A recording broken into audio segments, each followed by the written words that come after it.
For more on this, let's turn to Joshua Landis. He's Director for Middle East Studies at the University of Oklahoma. Great having you, number one. Number two, we're seeing strikes across Israel demanding a hostage deal and ceasefire. What does this public pressure reveal about the resilience or fractures within Israeli society? Well, we've been seeing this mounting opposition to Netanyahu's policies in Gaza over the last 2 years, but they haven't changed the government's overall policy in the Gaza region. It continues to look for war, and it continues to demand that Hamas be entirely defeated. And with now aid deliveries resuming, are we seeing a shift in balance between military objectives and maybe humanitarian necessity? You know, there's a small shift. Clearly, Israel doesn't want more and more countries to recognize the Palestinian state, and it's worried about its international position. In many ways, what Netanyahu is doing is sacrificing international Jewry for Israel's interests. And that because there's a terrifying rise of anti-Semitism, both in Europe and in the West, as people are horrified at what's going on in Gaza. But the government, Netanyahu and his supporters in this right-wing government, are determined about two things. One, they do not want the Palestinians to rebuild in Gaza. They're looking desperately for alternative solutions, whether it's direct control over Gaza, moving Palestinians all the way to the south, or finding a way to send them to other countries. And there have been about 6 countries that Israel has been carrying out talks with, whether it's Somalia, Libya, Jordan, trying to get other countries to accept Palestinians in order to remove them from Gaza. But none of these plans have developed into anything firm yet.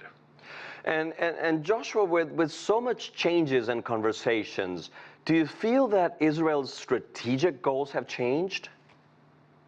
No, I think the strategic goals remain the same, which is complete defeat of Hamas, getting them to surrender, and not allowing Palestinians to rebuild.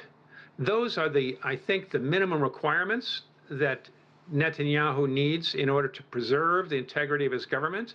But also, as he said in a long interview just this past week, it is part of his own life's work, which is to achieve greater Israel and to make sure that there is not a Palestinian state built in the future.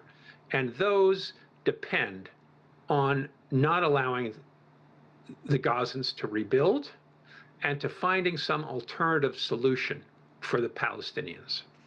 And do you think that Israel's current operations, shaping borders and carrying out what they're carrying out in Gaza and so on, do you think is it significantly changing the regional geopolitical balance? How do you see that playing out in the future, especially? It is changing the regional balance. The destruction or quasi-destruction of Hezbollah in Lebanon has led to very tense relations there. The United States sees this as a big opportunity, and it's demanded that the Lebanese government disarm Hezbollah altogether. Hezbollah has stated that's not going to happen.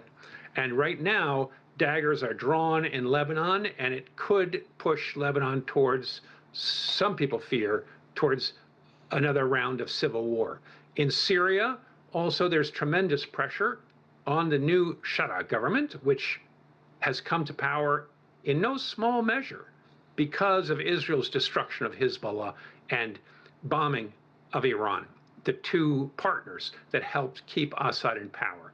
And today, Israel has demanded that Syria not move any forces south of Damascus, which leaves a big swath of the country in a never-never land, and we've seen this area in the Jebel Druze, a region that's near the Israeli border, where the Druze are now turning towards Israel for direct aid and help. So the regional geopolitics have been changed tremendously since October 7th and the outbreak of the Gaza war. Joshua Landis, thank you for your time and insights.